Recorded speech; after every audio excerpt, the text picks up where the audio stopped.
বিজয়দা চলে গেল, কোথাও একটা বিজয়দার কাছ থেকে আমি অন্তত নিজে এত কিছু অন্যরকম দেখেছি, অন্যরকম ভাবার অন্তত একটা সুযোগ পেয়েছি। মনে হচ্ছিল যে ছোটরা এখন যারা বিজয়দাকে আর একটু বেশি চিনবে না, আর একটু চিনলে মানে একটা মানে আমার ভালো লাগবে সোজা করে। সেই জন্য মনে হলো যে বিজয়দার সম্পর্কে তোমরা অনেক বেশি জানো আমার থেকে, একটু তোমাদের কাছে শুনতে চাই, তাহলে আরো কেউ কেউ চাইলে শুনতে পারবে। মনে হচ্ছিল অর্পণ বিজয়দার বাড়ির যে চেহারাটা, মানে কাজের জগতে বা বিজয়দাকে তো সেইভাবে ওর বাড়িতে পরিবারের মধ্যে দেখিনি, তুই ছোটবেলা থেকে সেইটা দেখেছিস, সেইটা যদি একটু বলিস বিজয়দা।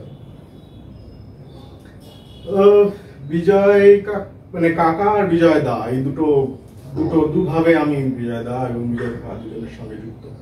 বিজয় কাকা পর্বটা ছোটবেলার পর্ব, আদিত্যপুরে ওই রাস্তার ধারে, বড় রাস্তার ধারে বাড়ি।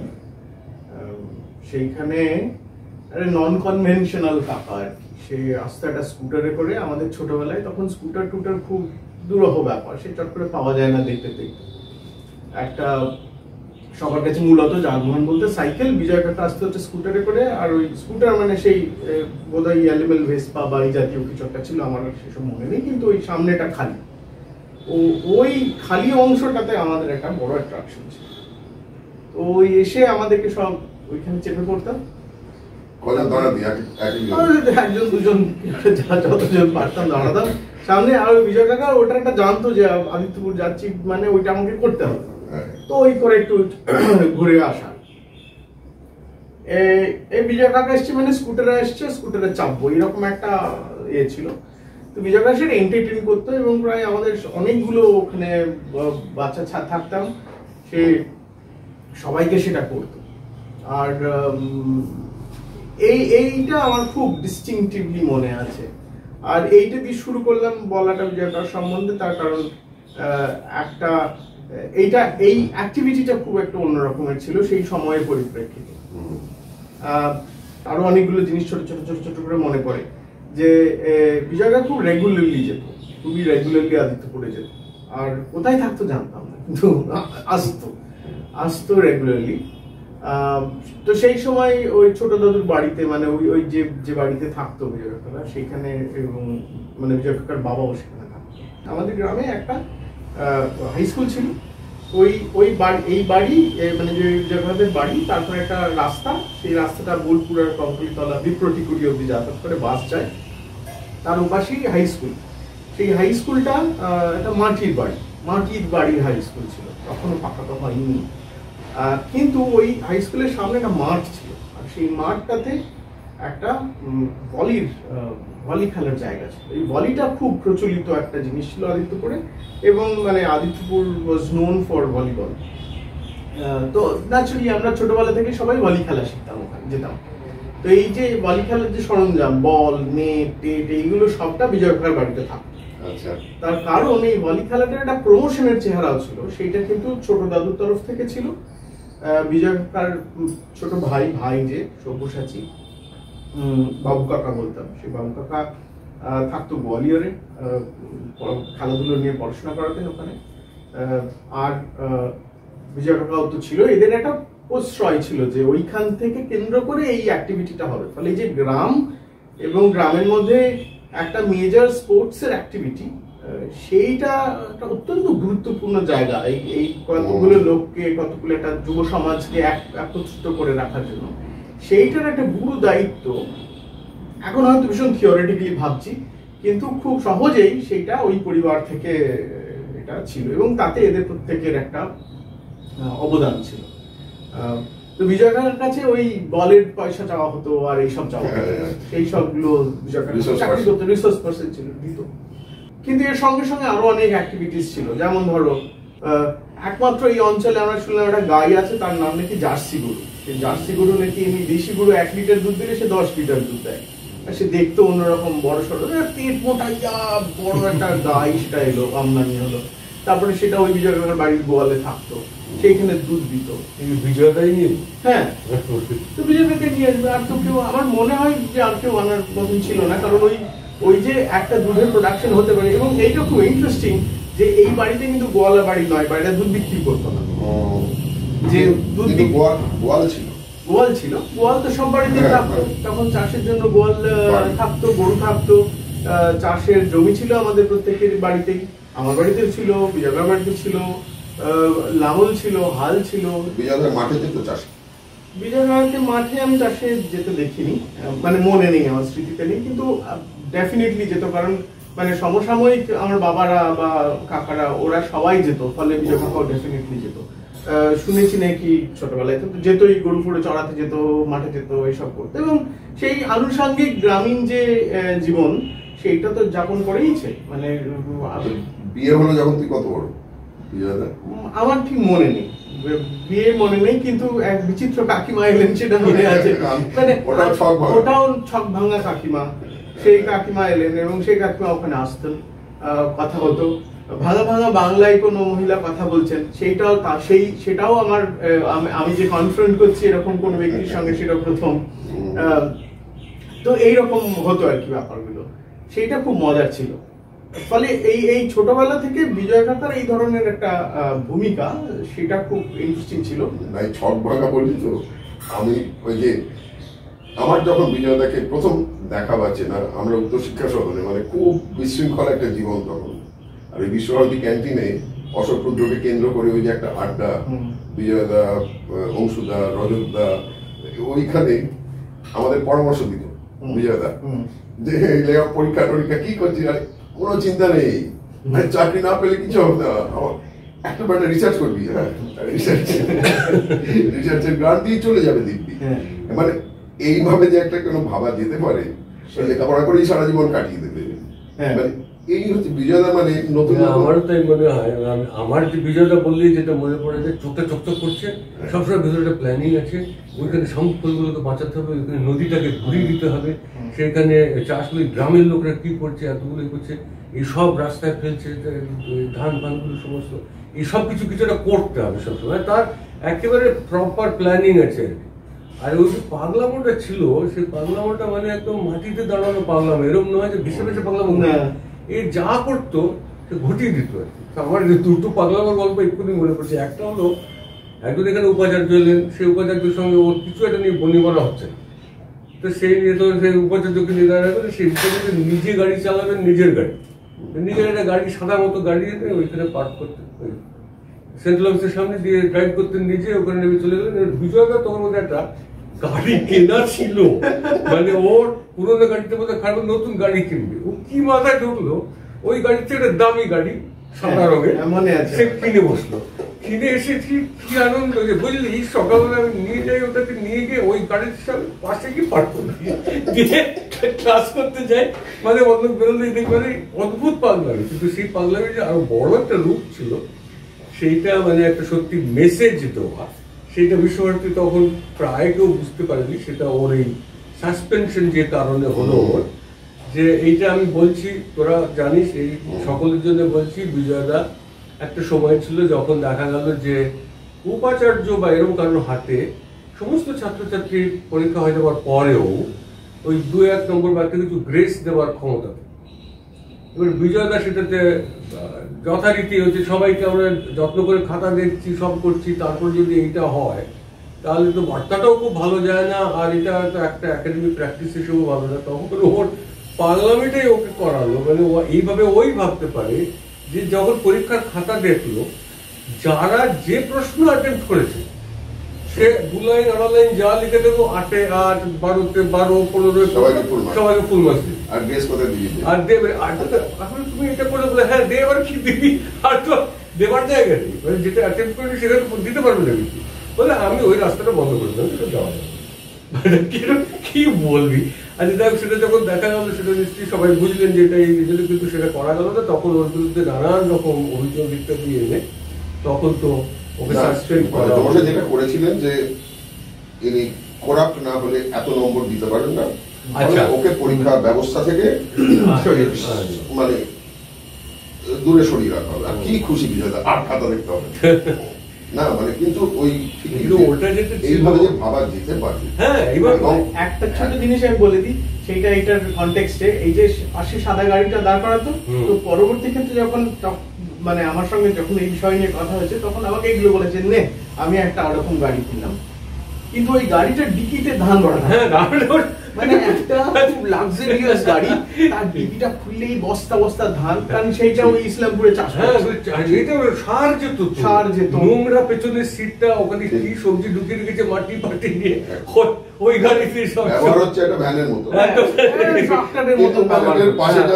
দাঁড়াতে পারে না, বেশি দামি না। যাই হোক, এইটা কিন্তু বিজয়দার সব ব্যাপারে, মানে তোমাদের কাছে অনেক শুনেছি, এই যে বই মানে একেবারে ওই মাটি আর ওদিকে আকাশ, এই ব্যাপ্তিটা বিজয়দার, ওইটা দেখবার মতো। মানে ওই যে এই কাণ্ডটা করলো, যেটা প্যারেন্ট এরকম মানে অদ্ভুত, মানে বিজয়দার কাছে শুনেছি, এটা খুব এক কথায় বিজয়দাকে বোঝানোর জন্য বিজয়দা বলছে, এসে বুঝলি একজন ভদ্রলোকের সঙ্গে আলাপ হলো, সে খুব বড় পুলিশ অফিসার, সে কারণ চেনা জানা হবে, সে বলছে যে পুলিশের খাতায় আমাদের প্রত্যেকের সঙ্গে ছোট করে বাক্য লেখা থাকে চরিত্রটা বোঝার জন্য, মানুষটি কিরকম।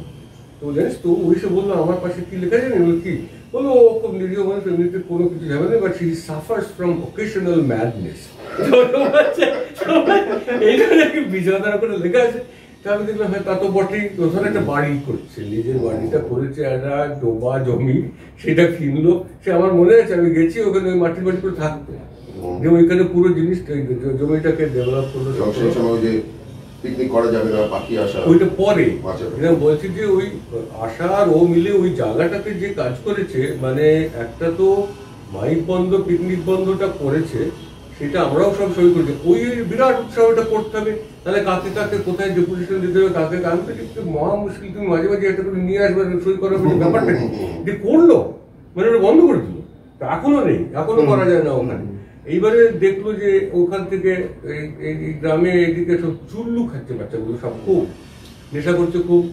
তখন ও দেখলো যে কাঠটা সাপ্লাই যাচ্ছে এখান থেকে, ওই যে জাল দেবে, ও কাঠ থেকে সাপ্লাই বন্ধ করে, নানান রকম যুক্তি দেখিয়ে যে এটা এখানে করা যাবে না, এই কারণ, তাতে মাটির ক্ষতি হচ্ছে, হ্যান হচ্ছে, তান হচ্ছে, কিসব করে, এবং তাকে অনেক কিছু ফেস করতে হয়েছে ওইসব, আমি জানি সেগুলো বড় গল্প, কিন্তু ফেস করতে এই বিজয়দা আশা দুজনে মিলে কিন্তু এটা করেছে। তারপরে ধর আমি বলছি মাটির দিকের কথাগুলো যদি ভাবি, যে একেবারে যে ইমিডিয়েট সারাউন্ডিং, আমার একেবারে ঘাড়ের কাছে যে পরিবেশটা রয়েছে, সেইটা সম্বন্ধে যে এত ভালোবাসা, এবং সেইটা ভালোবাসা মানে মুখে নয়, ও অ্যাকচুয়ালি কাজ করছে, ওখানে করে দেখাচ্ছে, করে নিজের বাড়িতে যেটা করলো, সকলে বলছে যে, সকলকে বলছে এত খরচা করে, এত কংক্রিট, এত লোহা ব্যবহার করো না, এটা শুধু বলছে না, আর হিসাব করে দেখাচ্ছে না, ও করে দেখালো যে একটা আর্চের উপরে আমি 3 তলা বাড়ি তুলবো, করে সেটা করে দেখালো, সেটা এখনো আছে। আমি শুনেছি ওর বাবা নাকি বলতে, যে কোনদিন ভেঙে পড়বে, বাবা ইঞ্জিনিয়ার, তোর বাড়ি যাবো না, যে কোনদিন ভেঙে পড়বে, কিন্তু সেটা 3 তলা রয়েছে সে এখনো। এই ঘটনাটা যে একেবারে এইখান থেকে শুরু করে দেখানোটা, এবং সেটা চাষ অব্দি করলো, শেষে যখন চাষ করছে কেউ মানে, আর মজাটা হচ্ছে একটা বিন্দু কোথাও প্রচার করতো না, যে বলে বেড়াচ্ছি বা তাই বিরাট পেপার লিখে যাচ্ছি, আমি এই করছি সেই করি, রাস্তা দেখালে চাল লাগবে, ঠিক। এখন এইটার দিক থেকে দেখতে গিয়ে আমার মনে হলো যে যখন বললি, আমি ভাবছিলাম যে মানুষটা কি ছিল, যদি ভাবতে হয়, একটা তো এটা সত্যি কথা, আমার ব্যক্তিগত অভিজ্ঞতা বলছে যে ওই যে মাটিতে পাটা ছিল বলে ও সো রেলেভেন্ট, এত প্রাসঙ্গিক একটা লোক হতে পেরেছিল, তার কারণ হচ্ছে পাটা মাটিতে। আমি ওর বয়সী, আমি পৃথিবীতে এমন লোক দেখিনি যার এই এত বড় ছাতা, আমি খুব কম লোক দেখেছি, কিন্তু সেটা বড় কথা নয়, কিন্তু আমার ভাগ্য যে এরকম একটা লোক পেলাম যে এই ছাতাটা এত বড়, মানে ও একটা সার কোনো একটা সময়ে অষ্টাদশ শতাব্দীতে ব্রিটেনে কি ধরনের সার ব্যবহার হতো, সেটার সঙ্গে আজকের যুগে আমাদের এখানে কি মিল কি অমিল, ওটাতে কি হয়েছিল, এইটার থেকে ওই লেভেলের একটা ফিলসফি এবং ফিজিক্স করা, মানে আমরা তো বুঝি না এত কিছু, কিন্তু যেভাবে ফিজিক্স পড়েছিল তো অনেক কিছু। ওর মজাটা হচ্ছে ওরা জানিস তো, সব এক ক্লাসমেট, এই ধর ওই যে ডাক্তার ছিলেন না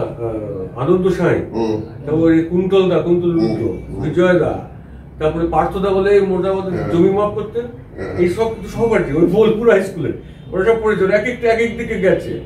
তো ও তারপরে ওরা এত মেধাবী ছিল, ন্যাচারাল মেধাবী না হলে ওই আইআইটিতে চলে গেল, এতে কি বলে খড়গপুরে। তো সেটা তোর পছন্দ হলো না, ছেড়ে ছেড়ে দিয়ে বিশ্বভারতী, এই প্রথম বিশ্বভারতী ঢুকছে। সেটা আরেকটা মজা যে ওর গভীরতম ভালোবাসার একটা অংশ ছিল বিশ্বভারতী। অবশ্যই রবীন্দ্রনাথ, কিন্তু বিশ্বভারতীকে যে একদম একদম মনে প্রাণে ভালোবাসতো এবং সেটাকে সেই জন্যে যে এইরকম স্তরে ওকে বুঝবার চেষ্টা করতো। এরকম লোকও যারা ছোট থেকে এখানে বড় হয়নি তাদের মধ্যে পাওয়া মুশকিল। ও কিন্তু কলেজে এইসব ফিজিক্সে ভর্তি হলো, মাস্টার্স যখন দিচ্ছে ততক্ষণ ওর ইন্টারেস্ট চলে গেল, তো ও ঢুকে গেল তখন, মানে মাস্টার্সটা বিয়ে কোথায় করতে করতে বিএসসি পড়ে ফিলোসফিতে ঢুকে গেল, ওর নিজের জায়গাটা পেয়ে গেল ওখানে। তারপরে ওর হ্যাঁ পিএইচডি করলো, সবই করলো।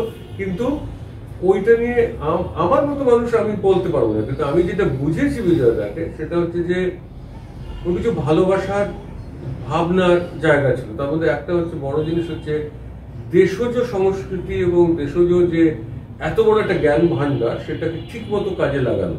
শুধুমাত্র আমাদের দেশের কতগুলো কুসংস্কারকে নিয়ে সেইটাই আমাদের ঐতিহ্য বলে একটা জগৎকে একটা অন্ধকারে ঢুকিয়ে দেওয়া, এই যে প্রক্রিয়াটা শুরু হয়েছিল সেটার থেকে বেরোবার জন্য মানে ওর মতে রামমোহন রায়, দ্বিজেন্দ্রনাথ, রবীন্দ্রনাথ এবং তার মাঝে মাঝে এতজন অন্তত 3টে কলকাতায় তৈরি হওয়া বিজ্ঞানীর কথা বলছে, জগদীশচন্দ্র, সিভি রমন এবং আরেকজন ছিলেন প্রফুল্ল। তারা প্রায় একই সময়ে কাজ করছেন এবং তাদের সকলের মধ্যেই যেটা ছিল যে একদিকে বিদেশিরা ঢুকে গেছে, তাদের একটা যাকে বলে আধিপত্যবাদ আছে যে আমরা সব সবার থেকে বেশি বড়, আমরা সব বেশি জানি। তো সেইটাকে পুষ্ট করা, তার সঙ্গে আমাদের দেশীয় যে ঐতিহ্য, যে বেদান্ত হোক কি সাংখ্য হোক কি যাই হোক না কেন, এইসব ধরনের যে দেশীয় বা রামমোহন যেটা নিয়ে কাজ করছিলেন যে শাস্ত্র, সেখান থেকে যাকে বলে যুক্তিগ্রাহ্য জিনিসগুলো ছিল, আমাদের ন্যায়শাস্ত্র, এই সমস্ত তুলে নিয়ে এসে যে একটা চিন্তার স্রোত তৈরি করছেন যেখানে সংস্কার মুক্ত কুসংস্কার মুক্ত হবে আমাদের সমাজ এবং অনেক বেশি এগিয়ে যাবে যুক্তিগ্রাহ্য একটা, যেটা আমাদের ট্রেডিশনে ছিল। এবং যার জন্য যখন ওর কোথাও দেখেছি কিসে ইন্টারেস্টেড লিখেছি ইন্ডিজিনাস আর্কিটেকচার, এবারে ইন্ডিজিনাস দেশজ স্থাপত্যবিদ্যা, সেটা যে কি এটা আমি ভালো করে জানি না, কিন্তু আমাদের বাড়ি যখন করেছে সেটা দেখলাম যে ও অঙ্কটা এমন ওর পরিষ্কার ছিল যে কতটা ওজন কতটা বর্গক্ষেত্রের মধ্যে নিতে পারে, সেই 1 স্কোয়ার ইঞ্চের মধ্যে সে কতটা ওজন দিতে পারবে, ওর এমন একটা দারুণ অঙ্ক ছিল যে ওটা সবাই কষতে পারতো, সবাই একটু বাড়িয়ে করতো, যদি পড়ে যায় ভেঙে যায় হানা টানা, কিন্তু ওই ব্যালেন্সটা করতো যতটা সম্ভব সিমেন্ট এবং লোহা কমিয়ে। হ্যাঁ ওই এইটা কিন্তু একটা তো লরি বেকারের ইত্যাদি ছিল, কিন্তু লরি বেকার তো এই মাটিটা চিনতেন না। এবারে কাজ করেও দেখলো এই মাটিটাকেও চেনে না, দেখলো যে মেঝে বসে যাচ্ছে ওই থিওরিটিক্যালি করতে গেলে, তখন ও মাটি অনুযায়ী কাজটা করতে শুরু করলো এবং ওই যে পুরো জিনিসটা করছে তার সঙ্গে একদিকে ওই যে যাদবপুরে কেউ গুরু বলতো কোন একজন আর্কিটেক্ট ছিলেন, তিনি এসব জানান করেছিলেন, আর্চের কাজ করতেন, সেসব ওর ছিল, তার কাছে শিখেছে এবং জেনেছে শিখেছে। ওর বাবা তো ইঞ্জিনিয়ার ছিলেন বলে ওই ছোটবেলায় ঘুরে ঘুরে শিখেছে ওর টানটা ওখানে, প্লাস এই যে ওটা শিখলো তার সঙ্গে সঙ্গে একেবারে আধুনিক স্থাপত্য বিদ্যার যে যে নতুন ঢং ঢাং সব জানতো। কিন্তু ওর তো দ্বিতীয় প্রধান গুরু হচ্ছে নাদের হোসেন, এইটা লোকেদের থাকে না। আমি যখন বললাম নাদের হোসেনকে, আমি একদিন বলছি তুমি এটা করছো দেওয়ালের সঙ্গে, তুমি একটা ছাপ লাগাচ্ছ, একবার বিজয়দাকে বলে বিজয় বাবু তো আমার থেকেই শিখে, এবার তো আমি বিজয়দাকে বললাম ঠিকই তো বলেছি, আমি তো ওর থেকে শিখেছি প্রচুর। এবার এই যে নাদের হোসেনকে সম্পূর্ণ না নেওয়া এবং বিদেশিটাকে পুরোটা না নেওয়া। নাদের হোসেন এমনিতে কোথাকার মিস্ত্রি, ও মুর্শিদাবাদ থেকে বিজয়দা পার্টি করতে এসেছিল, ওরা দুই ভাই। সেটা পরে আমি আসার একটা পোস্টে দেখলাম, নাদের এবং বশির আমাদের বাড়ি করেছে, পরবর্তীকালে নাদের আমাদের এই যে সুফি সাধক ছিল, মানে আপাত মস্তক একটা সৎ লোক, দেখলেই ভালো লাগে। মারা গেল কিছুদিন আগে, সেটাতে বিজয়দা খুব দুঃখ পেয়েছিল, তখন বিজয়দা অসুস্থ। বিজয় কাকা একরকম ভাবে দেখেছিলি, তারপরে দেখলি বিজয় দা হয়েছিল, তুইও তখন বড় হয়েছিস, কি তফাৎ দেখলি না একই আছে? না, এই পর্বটা খুব ইন্টারেস্টিং, কারণ ইন্টারেস্টিং এই জন্য বলছি কি আমার ছোটবেলার বিজয়কে নিয়ে যে স্মৃতি, সেই স্মৃতির তো একটা চেহারা আছে, সেটা স্মৃতি, সেটার তো একটা চেহারা আছে, সেটা একটা গতি আছে, সেটা একটা ভাবনা আছে। কিন্তু পরবর্তী ক্ষেত্রে যখন আমি নিজে বড় হলাম, আমি নিজে এখানে পড়াশোনা করলাম এবং পরবর্তী ক্ষেত্রে যখন আমি একেবারে অধ্যাপনায় ঢুকলাম কলাভবনে, তখন একটা খুব মানে সাবস্টেনশিয়াল পরিবর্তন হলো, গুরুত্বপূর্ণ পরিবর্তন হলো এই রিলেশনশিপটাতে। সেই জন্য বলছি তখন বিজয় কাকা থেকে বিজয় দা হয়ে উঠলো। বিজয় কাকার মধ্যে যেটা দেখেছি সেটা হচ্ছে খুব রিসেপটিভ ছিল, মানে কথা বলতে দিত, নিজে বলতে এরকম নয়, সবসময় কথা বলতে দিত, শুনতো এবং তারপরে হয়তো রিফ্লেক্ট করতো। এবং মানে মানে আমার মতো একটা ছোট্ট ক্ষুদ্র লোক আমার কাছ থেকেও জানতে চাইতো যে আচ্ছা এইটা কি করে কি হলো, তাহলে বলতো ওইটা কি হলো। এবং আমার নিজের যে অ্যাক্টিভিটিস সেই আমি যে কাজকর্মগুলো করলাম বা করি, এখনো করি, যে পরীক্ষা নিরীক্ষা করি, সেইটার একটা ইন্সপিরেশন কিন্তু বিজয় কাকা। আমি তো এখানে ছাপচিত্র নিয়ে পড়াশোনা করেছি, গ্রাফিক্স করি। আমার ধারণা যে আমি স্টুডিও, মানে আমার করার কথা যেটা, সেটা হচ্ছে স্টুডিও বেস প্র্যাকটিস করার কথা, যে একটা স্টুডিও হবে, সেখানে আমি আমার ছবি আঁকবো বা সেটাকে তার মতন করে ডেভেলপ করবো। কিন্তু একেবারে যে সেইখান থেকে সরে গিয়ে আমার ছোটবেলার কেমিস্ট্রির প্রতি ভালো লাগা, সেটা না, আমি তো কেমিস্ট্রি নিয়ে পড়াশোনাও করিনি, কিন্তু কেমিস্ট্রির প্রতি আমার একটা অসম্ভব টান, এবং সেইটা যে একটা ডিরেকশন দিতে পারে ভিজুয়াল আর্টের প্র্যাকটিসের সঙ্গে, আমার এক্সিস্টিং প্র্যাকটিসের সঙ্গে করে, যে সেটা একটা পরীক্ষা নিরীক্ষামূলক চেহারাতেই থাকতে পারে, সেটাই যে আসল চেহারা হতে পারে, এই ভাবনাটা ভাবার পিছনে বিজয় কাকার সঙ্গে আমার দীর্ঘ কথাবার্তা, আলাপ আলোচনা, সেইটার একটা ভূমিকা আছে, চলতে থাকাটা। এবং সেইটা আমার মনে হয় যে কোথাও ওইটা রিফ্লেক্ট করে যে বিজয় কাকা যে ইন্টারডিসিপ্লিনারি একটা চেহারা, যে আমি সবকিছুকে গ্রহণ করব আর তারপরে সেই গ্রহণ করে আমি একটা নির্মাণ করব, একটা কিছুকে নির্মাণ করব, আমি গ্রহণ করব বিভিন্ন জায়গা থেকে এবং নির্মাণ করব। যে গ্রহণ করা এবং নির্মাণ করা, এই যে এই প্রসেসটা, এই পদ্ধতিটা, এইটা খুবই গুরুত্বপূর্ণ এবং খুবই ইনফ্লুয়েন্সিয়াল। আমি বিজয় দার কাছ থেকে এইটাতে ইনফ্লুয়েন্স হয়েছি। কিভাবে না, ধরো কথা বলছি যে পারিবারিক শোক, মেয়ের মারা যাওয়া, সে শিয়ান হাসপাতালে বসে আছে, ডাক্তার এলো সকালবেলাতে, আমি ভোরবেলায় পৌঁছে গেছি, পাশে বসে আছি, দুজনের কথা নেই, বার্তা নেই, কোনো কথা নেই দুজনের মধ্যে। ডাক্তার এলো গিয়ে বিজয় বললো যে না, ডাক্তার ডাকলো, আমরা গেলাম দুজনে, তো গিয়ে বললো আর কিছু করা গেল না, তাহলে নাকি আমার এখনো গায়ে কাঁটা দিচ্ছে। একজন বাবা সে এই কথাটা বলতে পারে এবং এত ঠান্ডা মাথায় রিল্যাক্সড হয়ে বলতে পারে, তো ডাক্তারবাবু বললেন যে না, কিছু করা গেল না। তো চলে এলাম। তারপরে সেই দীর্ঘ পরিকল্পনা বিটুকে নিয়ে কিভাবে করা যেতে পারে, তার যে একটা পারিবারিক দিক আছে এত কিছুর মধ্যেও, যেটা পারিবারিক চেহারা আছে, ভালোবাসা আছে, এবং সেই ব্যবস্থাপনা নিয়ে ভাবনা আছে, সুনির্দিষ্ট ভাবনা আছে, সেইটা কখনো শেয়ার হলো আমার সঙ্গে। এবং তার পরবর্তী ক্ষেত্রে আমার সঙ্গে বিজয়দার বিভিন্ন রকম আলোচনা, এক্সচেঞ্জ অফ আইডিয়াস, থটস, এইগুলো চলতে লাগলো। বিজয়দা সম্ভবত খুব তার নিজের জ্ঞান দিয়ে এই শোককে ডিল করেছে, হ্যান্ডেল করেছে, এবং সেইটা কখনো একটা খুব সাধারণ উপরিস্তলের যেভাবে আমরা সাধারণ মানুষরা করে থাকি সেইভাবে ডিল হয়, যে আমরা চিৎকার করি, কাঁদি, দুঃখ পাই, একটা অন্য কোনো অ্যাক্টিভিটিস করি, তারপর আস্তে আস্তে ভুলিয়ে দেয়, সেইভাবে ডিলই করলো না জিনিসটাকে, ভীষণ ফিলসফিক্যালি ডিল করলো, ভীষণ তার জ্ঞান দিয়ে, তার এক্সপিরিয়েন্স দিয়ে ডিল করলো জিনিসটাকে, খুব ম্যাচুরলি ডিল করলো। পরবর্তী ক্ষেত্রে শুনলাম কিছুদিনের মধ্যে যে ইসলামপুরে 4টি গাছ কিনে ফেলেছে। সেই গাছ কেন কিনেছ না, চল করে গাড়িতে বসে নিয়ে গেল ইসলামপুর গ্রামে। ইসলামপুর গ্রাম যেতে ইসলামপুর গ্রাম কেন ইসলামপুর এক হয়ে উঠলো, তার গল্প আছে, সেসব বললো, বর্গী আক্রমণের গল্প বললো, এসব বললো। বলে দেখলাম যে 4টে তেঁতুল গাছ বড় বললে, জানিস তো এই গাছগুলো এটা কেটে দিচ্ছিল গ্রামের লোকজন, এখান থেকে এটা ডিস্টার্ব করছিল। তো আমি ওই 4টি লোককে বলেছি যে শামুক আর গুগলি কিনে আনতে, সেইগুলো দিতে, আর গাছগুলো আমি কিনে নিয়েছি, কারণ ওই ওপরে শামুক খোল পাখি বসে আছে, তো সেটা একটা রেয়ার স্পিসিস, সেটা দেখা যায় না, এদের সংরক্ষণের প্রয়োজন আছে। তাই জন্য ওর গাছের পয়সা খরচ করে একটা লোক অ্যাপয়েন্ট করেছে, তাদেরকে গুগলি শামুক কিনে ওদেরকে রেগুলারলি খাওয়াতে বলেছে, এবং ওই গাছগুলোকে কিনে যাতে প্রিজার্ভ করা যায় করছে।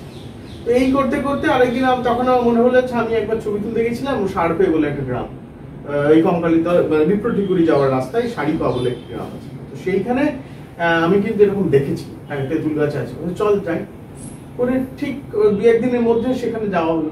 তো সেখানে ওইরকম একটা বড় তেঁতুল গাছ আছে গ্রামের মধ্যে, তার মধ্যে ওই বকের বাসা, শামুকফুল বকের বাসা আছে। তো এইটা একটা সময়, যে সময়টা আমার এক্ষুনি যা মনে পড়ছে সেটা হচ্ছে বিদ্যুৎ চলে যাওয়ার পরের সময়। সেই সময়টি কিন্তু এই ধরনের একটা অ্যাক্টিভিটিসে নিমজ্জিত ছিল।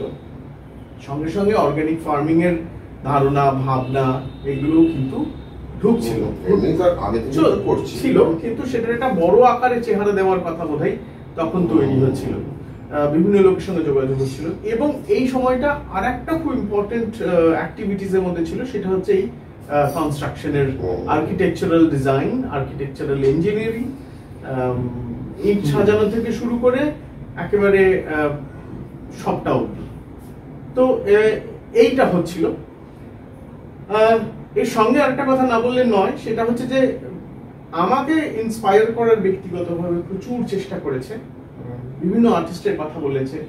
যদিও বিজয় কাকা সেটা ফিল ছিল না, কিন্তু বিজয় কাকার সঙ্গে অনেক আর্টিস্টের যোগাযোগ ছিল, তাদের কাজের সঙ্গে যোগাযোগ ছিল, তাদের কথা বলেছেন, তাদের অ্যাক্টিভিটিসের কথা বলেছেন, আমার স্টুডিও গেছে, আমার কাজ নিয়ে কথা হয়েছে, আমি কি করছি সেসব নিয়ে কথা হয়েছে। ফলে এই যে একটা খুব খুব ফলপ্রসূ এক্সচেঞ্জ হতো ভাবনার, সেইটা খুব গুরুত্বপূর্ণ ছিল। এই সময়টা বিজয় দা হয়ে উঠেছিল। যে এই সময়টা আর একটা যেটা ছিল, ওই একটা কথা ঠিকই যে আমার ধারণা যেই ওর সংস্পর্শে এসেছে সে কোনো না কোনো ভাবে উদ্বুদ্ধ ও বেটা কাউকে ছাড়তো না। মানে সে নাচের মাস্টার মশাই হন, কি তিনি স্কুল মাস্টার মশাই হন, কি মানে বিরাট কিছুটা করছেন এরকম নয়, কিন্তু তার যে কাজ তিনি করেন সেখানে যে কিভাবে ওইটাকে ঢোকাতো অন্যরকম ভাবে দেখা, একেবারে অন্যরকম, এইটার এই সম্ভাবনা আছে। তুই এটা করছিস না কেন, তুই ওটা করছিস না কেন, আমাকে তো মাঝে মাঝে আমার মতো বিরক্ত হবে, একটু ভাঙতে পারে আমার মতো মানে এইটা কর ওইটা কর ইত্যাদি, এই উৎসাহ তো সবসময় দিত। আর একটা যেটা ও যে কন্যা হারানোর পরে যে এটা হলো, তখন আমার একটা এই ইন্টারন্যাশনাল স্ত্রী কনফারেন্সের আমন্ত্রণ ছিল। তো তারা ওখান থেকে অর্গানাইজেশন, যিনি ব্যক্তিগতভাবে তার সঙ্গে পরিচয় হয়েছিল, তো উনি একটা 2-3টে পোস্টার পাঠিয়ে বললেন, তুমি যদি ওখানে ফিলসফি রেখে, তুই এস্থেটিক্সটা ফিলসফির একটা মানে অংশ, ফিলসফি ডিপার্টমেন্টে একটা পোস্টার, আর এই কলম মানে তোমাদের আর্ট কলেজে একটা পোস্টার তুমি আমি পাঠাচ্ছি, যদি একটু ইয়ে করার ব্যবস্থা করো, তাহলে ওখান থেকে যদি কেউ আসতে চায়, পেপার লিখতে চায় বা কিছু, তখন তা আমি তখন বিজয়দাকে বলে হ্যাঁ বলে বলছি, আরে এটাতে গেলে মন্দ হয় না। তখন তো এবার আমারটা খুব গোটাটাই স্পন্সর ছিল, ওরাই সব করেছিল। তো বিজয়দার তো বিজয়দার বললো যে আমায় তো আমার এই অর্গানাইজেশন, এই যে ফিলসফিক্যাল অর্গানাইজেশন আছে না, ICP মানে Indian council for philosophical research, এরকম কিছু আছে, বলে ওদেরকে বললাম আমি যাতায়াতটা যাওয়ার কথা ইত্যাদি হলো। তো সেই আমরা দুজনে গেলাম ওখানে। এখন ওখানে যাওয়ার পরে যেহেতু টিকিটগুলো আমারটা ওরা পাঠিয়েছে, বিজয়দারটা এখান থেকে করে দিয়েছে বা নিজে করেছে, এইসব করলে আমরা একসঙ্গে প্লেনে যাইনি, কিন্তু গেলাম আঙ্কারাতে। এবং সে একটা বিচিত্র কনফারেন্স থেকে আমাদের সে মানে বিজয়দা এসব প্রচুর পড়েছে আগে, মানে ইন্টারন্যাশনাল কনফারেন্স করেছে, এবং ও যে জুরিতে ছিল কিভাবে কি পেপার বাঁচাবো সব জানে, আমি তো কিছুই জানি না। আমি ডেকেছে, আমি গেছি, আমিও পড়বার, আমার একটা এই কোলাবোরেশনের মিউজিক হয়েছিল, কি উৎসাহ এই বিজয়দা, সেই ক্যামেরা নিয়ে ছবি তুলছে, ওইখানে নরম বসেছে, এখানকার মিউজিশিয়ানদের সঙ্গে কাজ বাসে সবাই খুব বাহবা দিচ্ছে, দারুণ খুশি। তারপর ওখান থেকে আমরা গেলাম ইস্তাম্বুল, কারণ আমি ভেবেছিলাম ইস্তাম্বুলটা দেখতেই হবে, আঙ্কারা থেকে ওখানে গেলাম। তখন আমার সঙ্গে ও এসেছিলাম, একসঙ্গে একটা হোটেলে 2 দিন ছিলাম।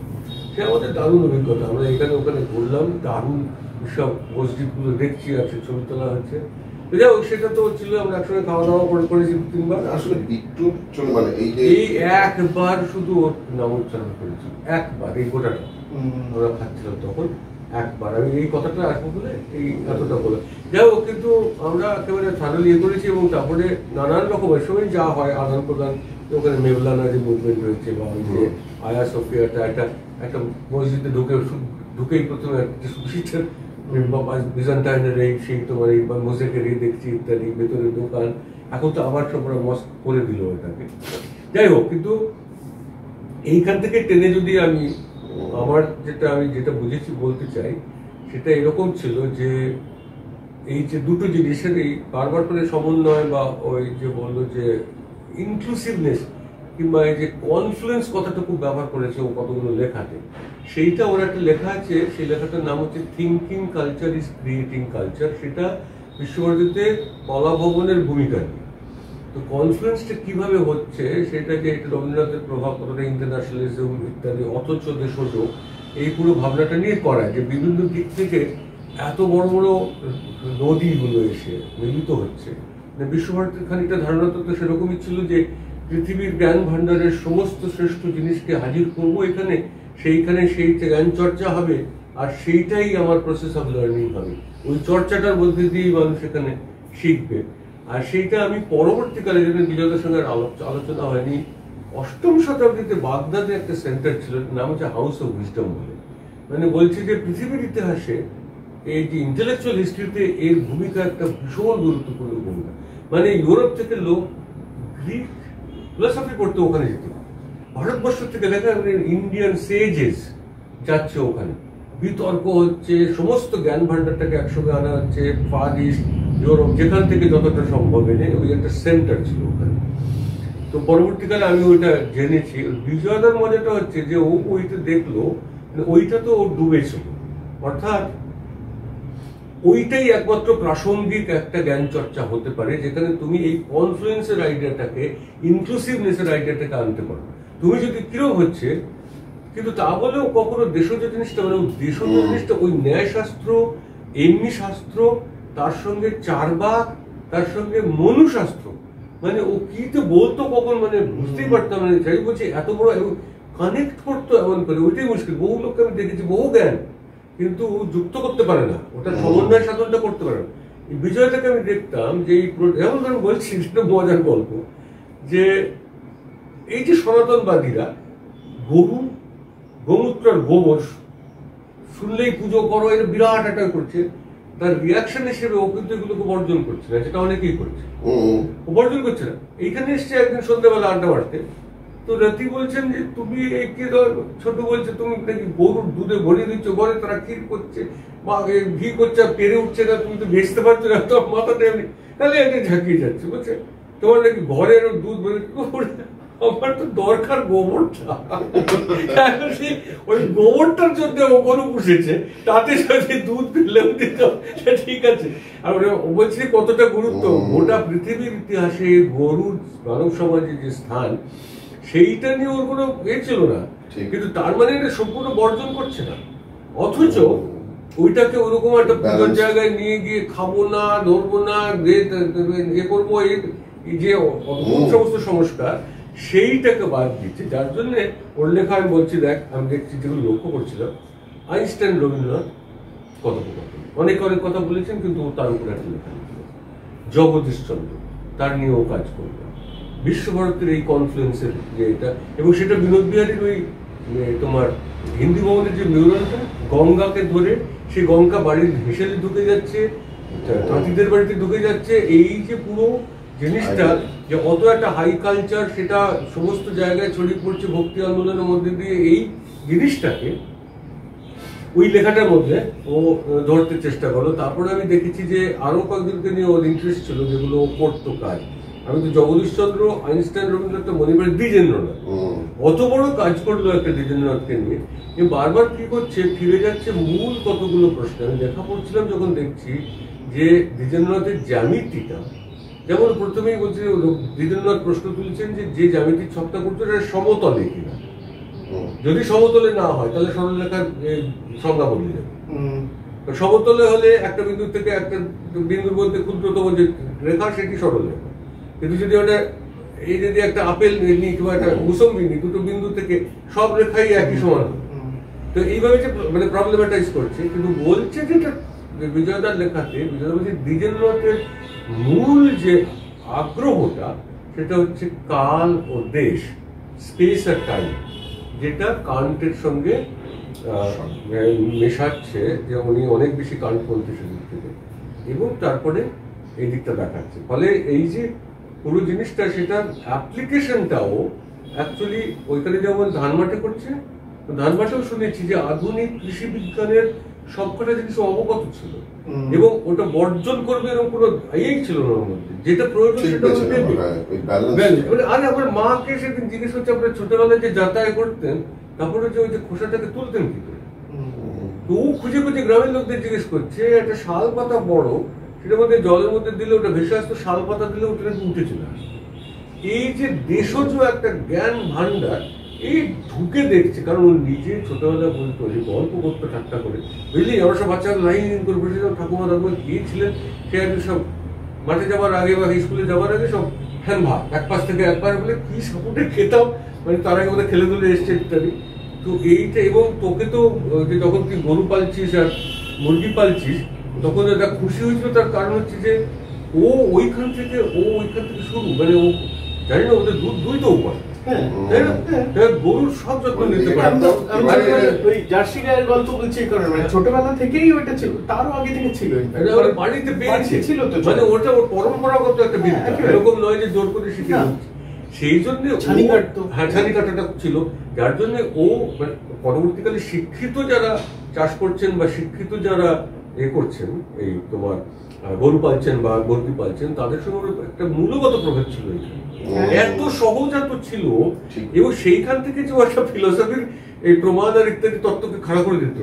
একবার বলছে যে জানিস তো এরকম ওই ইসলামপুরের মাঠে সব ধান হয়েছে, তো বিজয়কারও ধান হয়েছে, বাকিদেরও ধান হয়েছে, তো বাকিরা তো বীজ দেবে, তো বীজ দেবে না, তো এই পেস্টিসাইডস হিসেবে নিয়ে এসছে তামাকের পাতা, সেটা ভিজিয়ে সেই তামাক পাতার জল দেবে, সেটা নিয়ে পেস্টিসাইডস। তো বলছে তো আমার যা দেওয়ার আছে, এবার বাকিরা বীজ দিচ্ছে আর পোকাগুলো বন্যার মতো এমনি করে লাফাতে আমার জমিতে এসে ঢুকছে। এই ধরনের বিভিন্ন এক্সপেরিয়েন্স ছিল, সেটা যে এই এক্সপেরিয়েন্স সত্যি। এই যে ছোট ছোট কথাগুলো বলতো, তুই খানিকটা সময় গ্রামে কাটিয়েছিস, আমি তো একেবারে কাটাই, কিন্তু এইগুলো যে এমন করে লক্ষ্য করা জিনিস, কারণ ও তো শুধু পোকাটা দেখছে না, ও দেখছে সেই পোকা পরিবেশে কি জিনিসটা দিচ্ছে, কতটা ভালো জিনিস দিচ্ছে, এবং আমার এখানে এলে কি কি করতে পারে, এই সবটা মিলিয়ে দেখছে। কিন্তু এই জন্য বলছি যে ওর যে শারীরিক ভাবে সহজাত ছিল ব্যাপারটা, এটা বলার কারণটা এই, মানে একটা ধান উঠেছে সবুজের মধ্যে একটা নীলের আভা দেখে একটা মানুষকে এত আনন্দিত সেবাটাকে ছবি তুলে আমাকে এনে দেখাচ্ছে, তার রং দেখেছিস তো, কিংবা কাউকে যখন মানে দিচ্ছে একটা তোমার গোবিন্দভোগ আতপ, এই আজকে দিলাম, এইটা 14 দিন থেকে পর থেকে 24 দিনের মধ্যে খেতে হবে, তবে ওর ঠিক গন্ধটা বেরোবে, কখন না পাবে।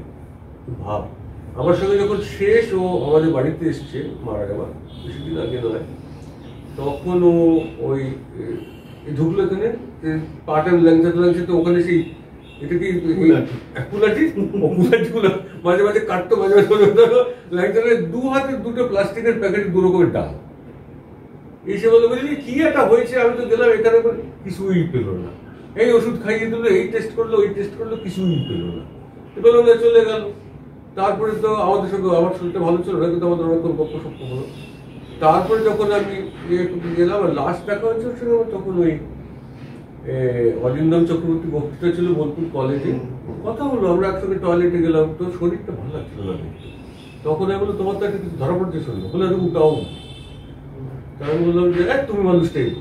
বিজয় কাকার one of the major concern একটা সময় ছিল, শেষের দিক বলবো না কিন্তু একটা সময় ছিল, যে এই সে বারবার জিজ্ঞেস করতো, আচ্ছা এই বিনোদ বিহারী রামকিঙ্কর নন্দলাল তারপরে মানিদা মাঝখানে কি, মানে নন্দলাল টু এখন এই যে দীর্ঘ 100 বছরের ইতিহাস, তো এই 4-5 মানুষকে আমরা পাচ্ছি, আর বাদ বাকি কি হল? তাহলে কি এই একাডেমিক্সটা ঠিকঠাক করতে পারেনি, নাকি তাহলে আর্টিস্ট হয়ে ওঠার শর্তটা কি, শিল্পী হয়ে ওঠার কন্ডিশনস গুলো কি, কেউ কি হয়নি, নাকি আমার দৃষ্টিভঙ্গিটাতে আমি দেখতে পাচ্ছি, আমি তাদেরকে আর্টিস্ট বলছি যারা মার্কেটে সাকসেসফুল। বিজয়দা কত অন্যভাবে ভাবতে পারতো আর কতটা গভীরে যেতে পারতো, শুধু সেইটা বলার জন্য বলছি। ও যখন এই থিঙ্কিং কালচার, ক্রিয়েটিং কালচার লিখছে, তখন ও এই যে এদের নিয়ে কাজ করছে, প্রচুর বই পড়ছিল। আর বিনোদ বিহারী যেহেতু এই তত্ত্বটাকে তৈরি করছেন বিভিন্ন এর মধ্যে দিয়ে, ভাবনার মধ্যে দিয়ে, ও সব বই বিনোদ বিহারী লেখা করছে। মানে শিল্প কথা কখন পাওয়া যাচ্ছে না, আমার থেকে নিয়ে গেল, আবার ওইসব আছে আমার থেকে নিয়ে গেল তো বলে পাওয়া যাচ্ছে না বলে জেরক্স কপি করে দিয়ে গেল বাদ দিয়ে বলে কেউ চাইলে তুই এটা দিবি তার এইসব ছিল। যাই হোক করে তারপর তো তোমার শিল্প জিজ্ঞাসা আছেই। পড়তে পড়তে ওর মনে হয়েছে সন তারিখ ধরে লেখা পড়ছে তো চিত্রকথায়, কখন কি আর্টিকেল বেরোচ্ছে।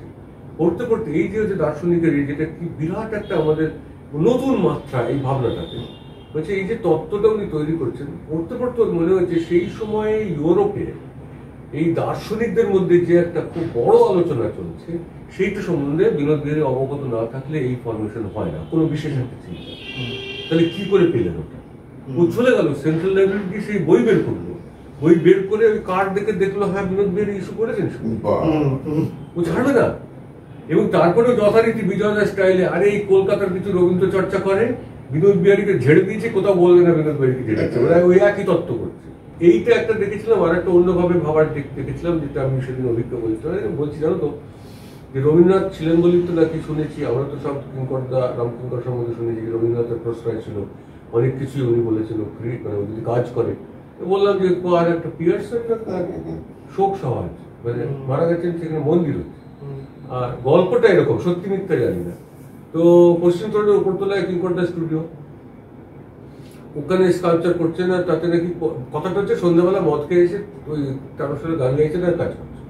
ওই কথা কি কেউ বুকি নালিশ করেছিল রবীন্দ্রনাথ, গুরুদেব ও তো এরকম আজকে এরকম শোকের দিন এরকম করছে, বলে কি কাজ করছে? বলে হ্যাঁ, বলে পড়তে দাও। তাহলে বলে এই যে রবীন্দ্রনাথ যে এইটা মানে কি বলে একটা স্বীকৃতি যে কাজ করছে, ও শুধু শুধু একটা কথা আমাকে বললো, বলে ওকে কে পাঠিয়েছিল দেখতে হবে। তো পাঠিয়েছে তো রামানন্দ চট্টোপাধ্যায়, যেহেতু রবীন্দ্রনাথের সঙ্গে তো মানে রবীন্দ্রনাথের গোটাটা প্রমোট করছেন তিনি পাঠিয়েছেন, ও অ্যাঙ্গেলটা বলে যাস না, তাকে ছাড়ানো মুশকিল আছে। এইসব এত বিস্তৃত না, শুধু ও বলে আরে ওকে কে পাঠিয়েছিল দেখতে হবে। মানে ও চাইলেও ওকে বের করতে পারতো না, মানে খুব ভীষণ বাড়াবাড়ি না করে। তো এইটা ওর ভাবনার ওই কত অনায়াসে দেখতে পারে, অনেক বড় করে দেখতে। আর সত্যি অনায়াসে, মানে ও যে ভেবে ভেবে বের করেছিলাম না, ওর স্বাভাবিক চিন্তা প্রভাব ওর মধ্যে ছাড়তো না এগুলো। আমি চিন্তার সঙ্গে কাজেরটাও বলছে, ধরো যে যাক ওই যে তোমায় বলেছিলাম সে বিট্টুর গল্পটা বিট্টু চলে গেল তার আগে পাঠমানে ক্লাস করছে ভূগোল হবে বিট্টু, তো আমাদের সিলেবাস ওই প্যারিস বেসিন পড়াচ্ছি, তো সেখানে সব পায় মানে আঙুর প্রচুর শ্যাম্পেন তৈরি হয়। তো কেউ একজন মদ মানে তখনও অব্দি মানে একটা মধ্যবিত্ত বাঙালি বিট্টু, তাহলে আমার বাবা বাড়িতে বানায় বন্ধুদের বাবা যে। কিন্তু বিজয়দার এই যে প্রাণ শক্তিটা এই অসম্ভব ছিল, মানে এরকম একটা প্রাণ শক্তি নিয়ে ওর আরো বেঁচে থাকা উচিত ছিল। মানে আমার মনে ছিল ওকে দেখলেই মনে তো প্রাণ শক্তি করে বাঁচিয়ে রাখবে। তো এইটা ঠিক যে যতদিন বেঁচেছে নিজের মতো করে ফুর্তিতে যখনই দেখা হয়েছে ওই প্রাণ শক্তি, মানে বললাম শেষবার দেখা হচ্ছে তারপরে বেশি দিন ছিল না। তো যাই হোক, মানে আমার শুধু আমি এই একটা কথা বলে শুধু আর বলবো না, শেষ করছি যে ও মারা যাবার পরে আমি আশার কাছে শুনেছি ওকে যখন নিয়ে গেছে এখানে টাটাতে, তখন নাকি বিজয়দেব বলেছে এত সুন্দর আমার জানলা রয়েছে, এত গাছপালা, মানে এর থেকে বেশি আমি তার কি চাইবো, দারুণ সুন্দর। বলে পরের দিনই বলেছে দেখেছো ওইখানে এত গাছপালা আছে, একটাও পাখি নেই। তো আমি আশাকে জিজ্ঞেস করলাম, তো আশা বললো না সত্যি পাখি নেই। সত্যি দেখলাম গাছ আছে, একটাও পাখি নেই। তারপরে মারা যাওয়ার আগের দিন বোধ হয় ও আবার জানলা দিকে তাকিয়ে বলছে ও দূরে দেখছিল পুকুর, ওখানে গাছ আছে, পুকুর গাছে একটা পুকুরতলায় গাছ আছে, আমাকে ওইখানে তুমি নিয়ে চল। তখন ও বলছে বিজয় তুমি কোথায় পুকুর দেখছো? তো বলছে যে না ওই যে পুকুর আছে, পুকুরতলায় গাছতলা, আমি ওখানে যেতে চাই। বলছে বিজয় তুমি সুস্থ হও, তুমি যেখানে যেতে চাইবে আমি নিয়ে যাবো। তা আমার খালি মনে হলো ওই যে একটা ভ্রম, তার সঙ্গে আগের দিনের পাখি নেই, এবং তার আগে ওই আমার গোবরটা দরকার, আর তার সঙ্গে ওই ধরনের পেপার লেখা, এইটাকে এমন একটা সমন্বয়ে বাঁধবার ক্ষমতার প্রাণ শক্তি হচ্ছিল, এইটা ভাবলেই আশ্চর্য লাগে। আর যেখানে ওর প্রধান যে আমি যেটা বুঝেছি যে ওর যে প্রধান প্রস্তাবটা আপাদ মস্তক রবীন্দ্রনাথের ডোবা, যে মানুষের বাইরে হচ্ছে রবীন্দ্রনাথ বলছেন এই পৃথিবীর প্রতিটি ধূলিকণার বাইরে কোথাও কোনো ঈশ্বর আছেন, এইটা আমি বিশ্বাস করি না। মানে বিজয়দাও বিশ্বাস করে। যার জন্য এই এই যে ফিলোসফিক্যাল ফরমেশন মানুষের অনুভবে জানি। হ্যাঁ, বলছে যে এই যে আমি দেখছি বলেই এটা হচ্ছে। এবং তার যে ওই আমি আজকেই কথা হচ্ছিল যে শচীন গঙ্গোপাধ্যায় উনি এবং প্রবৃত্ত তারা মিলে যে একটা রবীন্দ্র দর্শন বলে বই লিখেছে, সেটাও বিজয় আমায় রস করে দিয়ে গেছিল, পাওয়া যায় না। সত্তা দর্শন বলে এই যে শচীন গাঙ্গুলির লেখাটা, সেইখানে ওনারা রবীন্দ্র দর্শনটাকে ঠকছেন কি হতে পারে, কিন্তু রবীন্দ্র দর্শনগুলো বলেননি কিছু। সেইখানে দেখা যাচ্ছে খুব সহজ কথা আছে যে চৈতন্য নিরপেক্ষ প্রকাশ নেই, আর প্রকাশ নিরপেক্ষ সত্তা নেই। তাহলে চৈতন্য আর সত্তা এক হলো, বা চৈতন্য ও সত্য এক হলো। এই ফরমেশনটা দিয়ে দেখাচ্ছেন যে এই যে অবজারভার, যিনি এই জগৎটাকে দেখছেন, তিনি কিন্তু অহংহীন একটি মানুষ। অহং সর্বস্ব মানুষ বলতে যা বুঝি তা নয়, এইটাই রবীন্দ্রনাথের বিশেষত্ব। আর ওনাদের কথায় আমি এত ভালো করে বুঝি না, মডার্ন ইউরোপিয়ান যে ফিলোসফিক্যাল ফরমেশন ছিল তার থেকে রবীন্দ্রনাথের এই আলাদা হওয়াটা এখানে, যেটা অহংহীন একটা আমি। তো সেইটা এত কিছুর পরেও একদিন সন্ধ্যাবেলা এখানে আড্ডা মারছি, মাঝে মাঝে আসতো, আর গল্প করতাম। ওপরে চাঁদের আলো, নতুন বাড়ি হয়েছে, ওপরে করে আড্ডা মারা খুঁজে, চারপাশ ফাঁকা, এখানে কথা বললে ওর বাড়িতেও শোনা যায়। অনেক রকম কথা বলতে বলতে দেখছো এমন একটা দিকে এগোচ্ছে যেখানে ও চৈতন্যকে চৈতন্যকে বস্তু জগতের বাইরে ভাবছে। তাহলে ওকে জিজ্ঞেস করতে হবে, তুমি কি এইটা বলতে চাইছো যে এই চৈতন্যের অস্তিত্ব আছে এই বস্তু জগতের বাইরে, মানে যাকে মেটেরিয়ালিস্ট ফিলোসফি বলছে? মনে তো হচ্ছে তাই। তো আমি সেটাতে একটু বিস্মিত হয়েছিলাম, আর কিন্তু ছাড়ছে না ওই সম্ভাবনাটা। এইটা বিজয়টা, এত বয়সও ছাড়ছে না যে আমি গেড়ে গেলাম একদম তার একটা ভাবনার সঙ্গে, বিবাহ সূত্রে বদ্ধ হয়ে গেলাম, আর ভাববো না এরকম নয়। তখন বলছি এই যদি এই হয়, ওই যদি ওই হয়, মানে দর্শকদের মতো, তাহলে এটি দাঁড়াচ্ছে। যাই হোক, আমার এইটুকু একদম বিজয়দা সত্যি চাই, মানে কোথাও থামেনি। থ্যাংক ইউ অর্পণ। অনেক বছর পুরো না এখন অবসরপ্রাপ্ত।